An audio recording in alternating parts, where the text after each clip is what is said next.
And she said to me, I can't help you. You have too much trauma and I'm not qualified enough to be able to help you.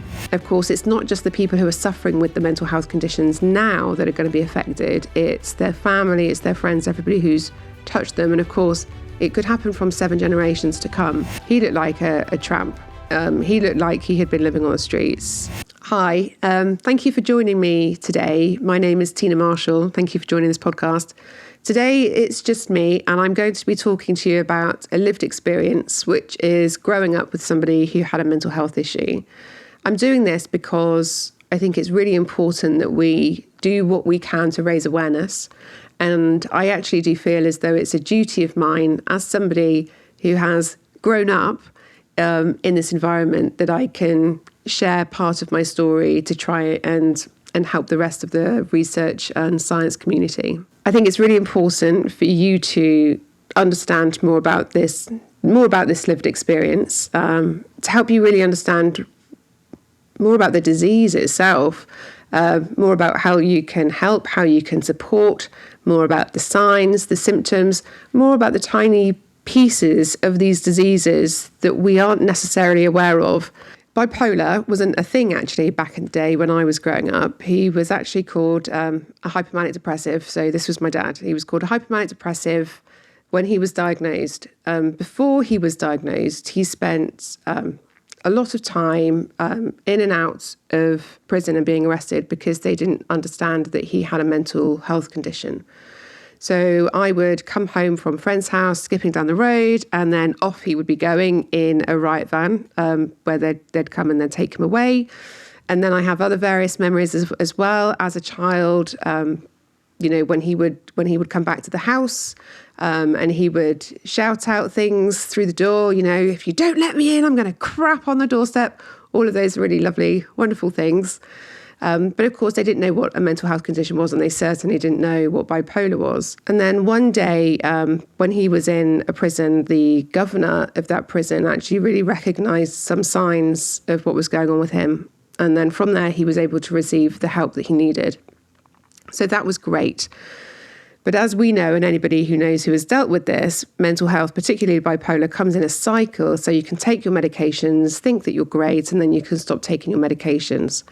There's no cure. When you go into a mental health facility, so obviously he was sectioned a number of times, and when he would go into the mental health facility, there would be no security. So then he would just walk on back to the house and do what he did, as in the story I just told you. So that's not great, and that's not a great environment to be living in and to grow up in. And then when I was around about 9 years old, early one morning, we got up and we moved house. We did this without really telling anybody. Our neighbours helped, our close neighbours helped us move, and then we moved away. We did this obviously because having him come back all the time was quite distressing and wasn't the easiest thing to deal with. Then what we found, a few years went on, and we were actually driving through the town, and we saw him, and he looked like a tramp. He looked like he had been living on the streets. He wasn't. He had been actually with the Salvation Army, I believe. I was 9, 10 at the time, but he essentially looked like he'd been living on the streets. So we stopped to speak to him, and I'll be completely honest, I was on the fence about whether or not I wanted to speak to him. I was the youngest of 3, a bit of a mummy's girl, so I wasn't that keen. But we stopped and spoke to him, and he and my mum, they rebuilt their relationship, which was amazing to see. And he moved back in again, which was amazing to see. And then he would still have some occasional loops, which is what we always used to call it when he went into one. But it was much calmer, and it was much better. And it was just really, truly amazing to see their love grow. Where I find it challenging now, at my age, is still the terrible lack of understanding with mental health conditions and the lack of awareness and empathy, actually, when it comes to these conditions.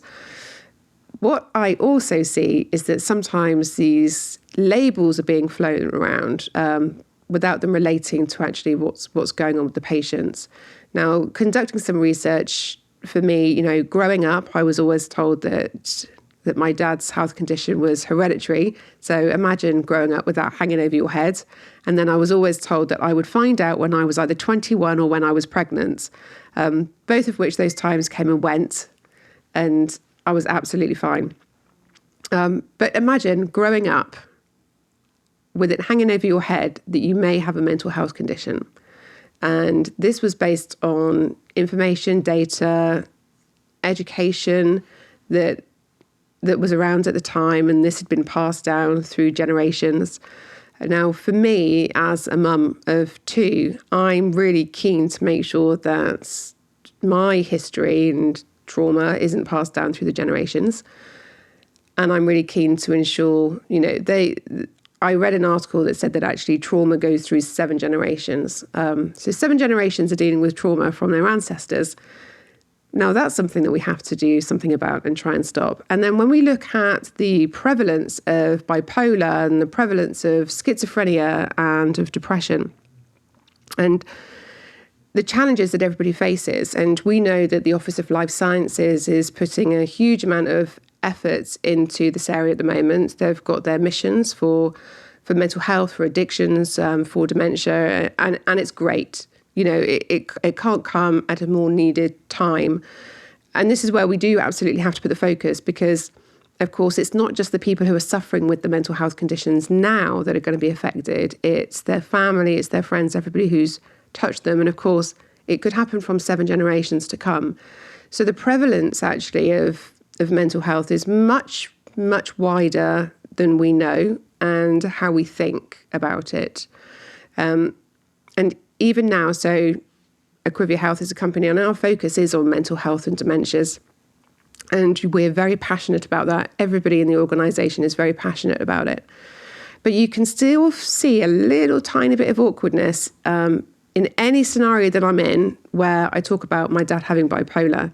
And I do it quite regularly now because I want to normalise it in a way that people are more comfortable in speaking about it. Because when you're more comfortable in speaking about it, you're more likely to recognise the signs and help support and empathise. I work with some amazing research scientists within the organisation who all want to go and do, again, amazing things and work with the community, understand more about these conditions, which I really value. And I would say to every researcher, every scientist that has hopefully stayed with me to listen to this, then please get away from your desk and go and spend some time with organisations, with people who are dealing with these mental health issues.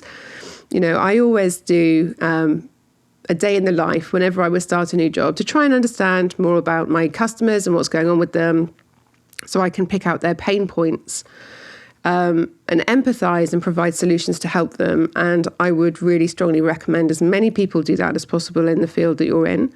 Spend more time with these people, try and really understand the disease trajectory of the patients, the burden, the impact, the signs and symptoms that they're dealing with.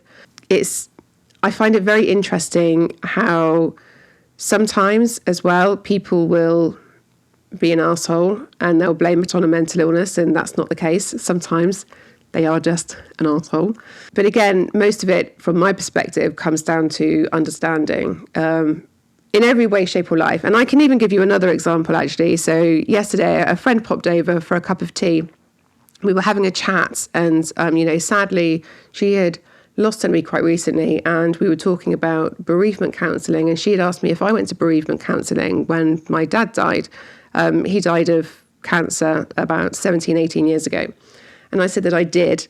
I went to a national organisation, and during the first session with the counsellor, she asked me a number of questions about my dad, about my family, about my history, and I told her.